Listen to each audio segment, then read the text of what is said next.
उपस्थित असलेले आदरणीय पवार साहेब, आदरणीय मोहिते दादा, विजयदादा, रघुनाथ राजे, या माढा लोकसभाचे जे आता आपले भावी खासदार आहेत ते धैर्यशील भैया, उपस्थित सर्व मान्यवर आणि सर्व बंधू आणि भगिनींनो, आज गेले 35 वर्ष मी गजानन चौकात खूप सभा ऐकलेल्या आहेत. कधी गाडीत बसून ऐकलेले आहेत, कधी खाली बसून ऐकलेले आहेत, कधी स्टेजवर बसून ऐकलेले आहेत आणि कधी ट्रॅक्टरच्या ट्रॉलीमध्ये पण बसून ऐकलेले आहेत.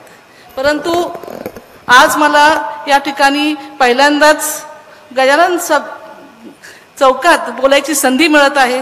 त्याच्यामुळे जर काही चुकलं तर क्षमा असावी. या ठिकाणी आज मी फलटणमधल्या अदृश्य शक्तीचं प्रतिनिधी म्हणून इथं आपल्या सर्वांशी बोलत आहे. खरं तर आम्ही सर्व महायुतीत आहोत, परंतु महायुतीने जो कॅन्डिडेट फलटणमध्ये दिलेला आहे, माढा मतदारसंघात दिलेला आहे, याचं काम आम्ही करू शकत नाही. ज्या प्रकारे तो आमच्या परिवाराबद्दल बोलतो, जी लोक आज अस्तित्वात नाहीत त्यांच्याबद्दल बोलतो, आम्ही त्यांचं काम करू शकत नाही.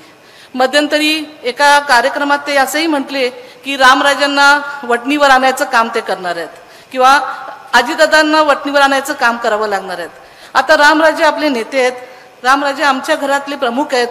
असं जर कोण त्यांच्याबद्दल बोललं तर आम्ही त्यांचं काम करू शकू का? शक्यच नाही. तुम्ही करू शकाल का? शक्यच नाही. त्यामुळे आम्ही त्यांचं काम करणार नाही आहे. तसंच त्यांचे जे मान खटावचे जे मित्र आहेत त्यांनी एका कार्यक्रमात, एका सभेत देवेंद्र फडणवीस साहेब असतानाच एक असं संभाषण केलं. एक गोष्ट सांगितली त्यांनी जी काल्पनिक होती आणि ती अशी होती की ते म्हणाले की माझा ॲक्सिडेंट झाला आणि मी पडलो. ते कुठं पडलो तर रामराजांच्या स्मशानभूमीच्या इथं पडलो आणि त्यांचे पूर्वज तिथं होते आणि मला म्हणत होते या वर या. आणि मी त्यांना म्हटलं इतक्यात नाही.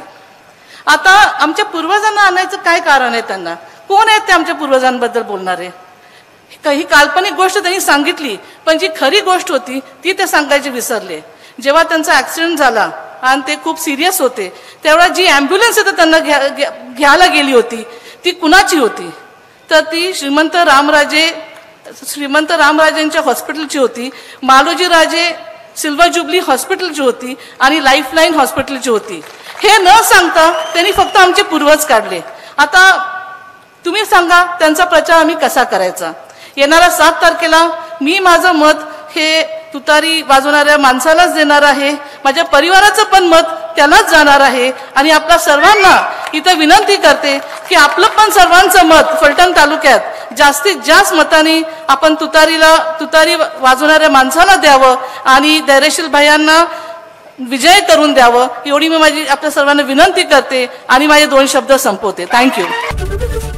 एबीपी माझा, उघडा डोळे बघा नीट.